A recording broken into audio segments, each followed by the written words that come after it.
I'm Nelson Maldonado-Torres, and I teach in the Department of Latino and Caribbean Studies and in the program in Comparative Literature.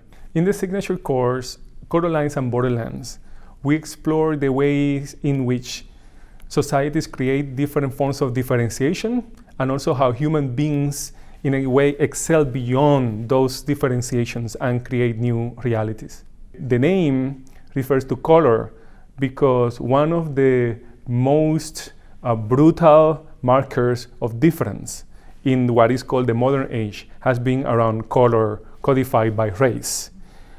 So the color line is the line between the normal and the abnormal, the human and the subhuman on the other side, reflected in multiple areas. The concept of the color line calls for a critical investigation, a reflection, and Borderlands refers to the spaces in between those two sides of the division. We want to investigate how those lines and forms of differentiations are created. The students are exposed to concepts and issues that are very broad in scope. They not only refer to the US, but also to issues that people confront in other societies, in other countries globally. And so at Rutgers, what I've done is to increase that element, which makes it even more of a signature course.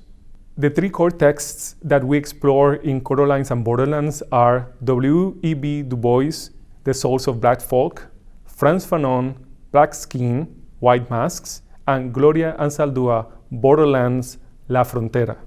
The three core texts open up a path of reflection that we continue by looking at different forms of cultural production and knowledge production. So this class allows the students to understand the patterns and then to also look at the ways in which various artists, creators, and scholars have tried to not only critique, but also offer new ideas of what society, and humanity should be about.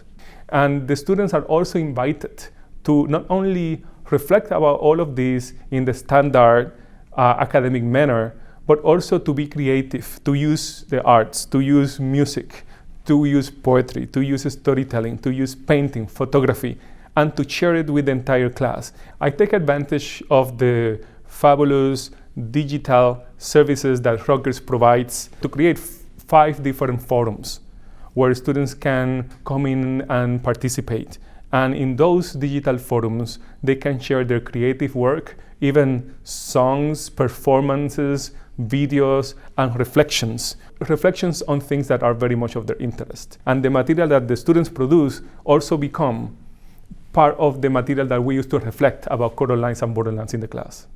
The tools that students obtain in Colorlines and Borderlands allow them to make more sense of their experience. So I hope that by the end of the class, the students will be equipped to always look critically at whatever looks or feels natural to them, always trying to discern the way in which lines of differentiation are created and how all of us are trained to live in this kind of world made by lines of humanization and dehumanization.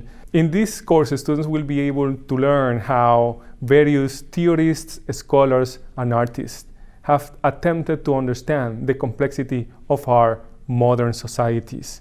Colorlines and Borderlands are key concepts in order to do that, and students will be able to both obtain historical depth, but also the tools to relate various forms of differentiation in the contemporary world.